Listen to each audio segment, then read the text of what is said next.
We've been through 2 evenings. And then over the week, Giles, you can come up here to the seat. And over the weekend, I will teach on healing, in which I shall work with the practice of, for example, Vajrasattva.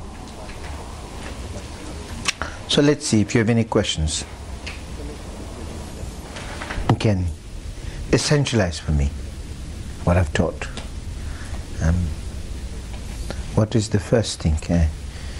What is the first thing when you begin into the tantric practice? Could you? I'm going to ask you, okay? Doesn't matter, it's new or old. Everyone has been gifted with what is called the Vajra body, as we described yesterday. The intelligence. So we begin with Giles.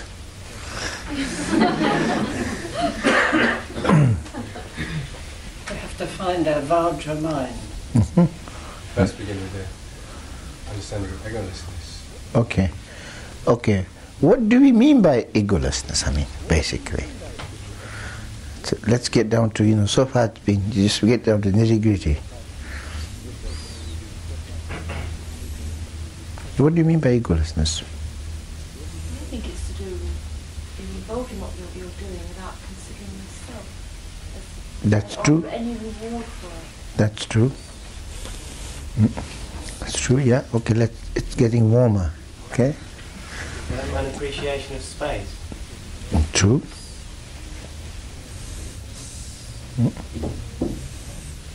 Kind of carelessness. I think don't drop profound statements without context. Just like carelessness on its own would mean, somebody new would hear it. It's a kind of carelessness. You would have quite a different connotation. You have to always see what other people might hear it as. What do you mean by explain yourself? More like you don't cherish yourself so much. You don't mind what happens to you. Why? Because there's no expectation. Why? Because that's part of being egoless. But yeah, I know. But it's like there's a hole in a bucket. It's that story. There's a hole in a bucket. Yeah. You get back to the same old thing. Yes, please. Yeah. Perception is free from subject and object division. Okay, how do you get to that? Don't give me the finished product. Just explain a little bit the process. Like how you get to that. You see, the main thing is, each one of us, when we, for example, realize egolessness, there's a kind of a spark. There's a kind of a conviction comes. How does this conviction come? It's not enough to just say it's egoless because Buddha said so. But rather how you personally you find egolessness. I mean, though not really absolutely you have not realized egolessness fully, but at least if you have a glimpse of it, how is that glimpse? How did you get the glimpse? Okay? I mean, you're saying like subject, object, that's all the product of egolessness when you realize that, but yeah. I would get the glimpse from the example which is given by yourself in the sense of proximity to someone who is egolessness, and the contagion, if you want to call it that. Yeah. Grasp, okay. Yeah. Not being too involved with your thoughts and your mind. That's right. Okay. I think that's self-awareness. Self-awareness, yes. Okay. If self-awareness could be self-consciousness. Well, I mean more self-knowledge. Okay, all right. Okay. I think impermanence, sense of impermanence comes first, and then through impermanence you can see how insubstantial what you feel yourself to be. That's true. To see the pain of attachment. Pain of attachment, yeah.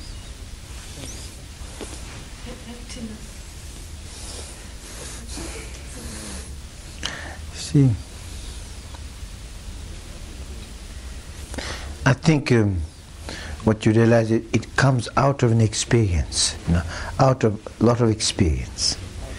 Experience meaning, through examining life, through having suffered, through having gone through pain, learning through mistakes, so to speak. You know what I mean? So sometimes one realizes it through quite a bit through that. And then more from a kind of, how do you say, from a practice point of view, from a teaching point of view, is through examination. When you examine, when you look into. And when you look into, what does it mean? It's like, you keep yourself, it's like you watch yourself like a movie. And like you're the watcher looking at you, how you do things and operate. When you begin to look at yourself, you begin to see the fallacy and so on, so on, so on. The futility of grasping, because there's nothing to grasp. Or like what you call yourself is constantly changing anyway. So on, so on. You see, we begin to realize slowly egolessness. The egolessness, you see, when you realize egolessness is that, as Giles said, one becomes a little bit careless, meaning say one is less obsessed with the idea of oneself. Not that one is less caring of oneself, it's quite different in fact. It is sometimes when one is obsessed with oneself that one is not caring about one's real needs. In fact, when one is less obsessed with oneself, then actually one begins to actually discover oneself, one's real self. And there's more care actually, more kindness comes through that. Clear? And also this is to be realized through meditation. One very powerful medium or a way to realize is through meditation. When you begin to, for example, sit, when you, for example, just simplify your activity of mind, just to watching the breathing, for example. When you do that quietly, generally there are so many kind of, projections and ideas and thoughts, but when you begin to do that, slowly as one gets calmed, and one is kind of more, evened out, then as one becomes one with the breath, or very much, one with the meditation, one finds kind of an easier self, or kind of a more comfortable being, where there's less need to fight or struggle. Because when there's ego, there's always a struggle, defending, attacking, so on, so on, so on. There's less so. And one just simply is more content of being. Do you know what I mean? So meditation is also a good key, to way to actually discover the egolessness. These are the two. So, and basically, some of you think like having more space, or being less, more careless. Careless meaning more carefree. Maybe the word correct would be more carefree rather than careless. Carefree, or like you have less. Someone said about thoughts. Who was this who said about thoughts? Yeah. And so I think it's, slowly. That's like the first. And also one discovers the frustration in this life comes through struggle, comes through unawareness, comes through ignorance. That if you actually, with the understanding which is like the light in the darkness, then you can actually, there is a way out, there is an exit. One could go on in a vicious circle, but the circle, though it has no beginning and end, if you just cut the circle, there is a beginning and end, And wherever you cut, that's the beginning and end. It doesn't matter where it is, but it is, and that wherever you cut is this moment. If you cut this moment, that's the beginning and end, so to speak. There you find the door of liberation. Kind of, you see, one is no longer then prisoned in oneself. One becomes more, you see. Otherwise, you see, there's a friend of mine who did a cartoon, which is quite interesting. The cartoon is one man who is in the prison, In the prison, this character is in prison, and he's been, shaking the bar because he really wants to get out, fighting. And what happens? And he shakes and shakes, struggles, and then finally he manages to get out. At least, and then he just dances and so happy, just jumps up and down and so happy, free, jumps, and then he gets slowly bored. Gets so bored he goes back into prison.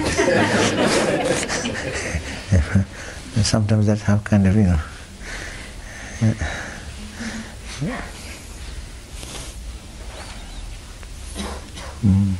Another is also like, for example, like, you see, like a group of people walking with a chains around the neck,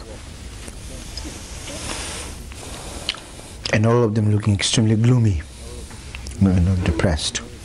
But there's one person who's kind of, he has the courage or the, how do you say, the audacity, no? To try out this chain, see if it comes out.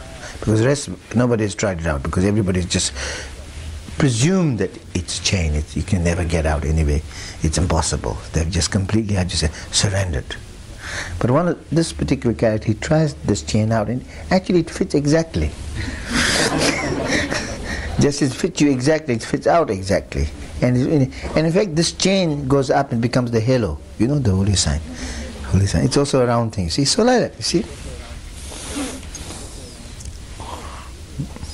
It's like a glimpse like that, you know, in life. There are moments in our life when we begin to have a glimpse of oneself, glimpse of the truth, a glimpse of egolessness, where you begin to find a little bit of relief, a little bit of humor, a little bit of joy, a little bit of sense of freedom. I think it's a moment of a little bit of egolessness, you know.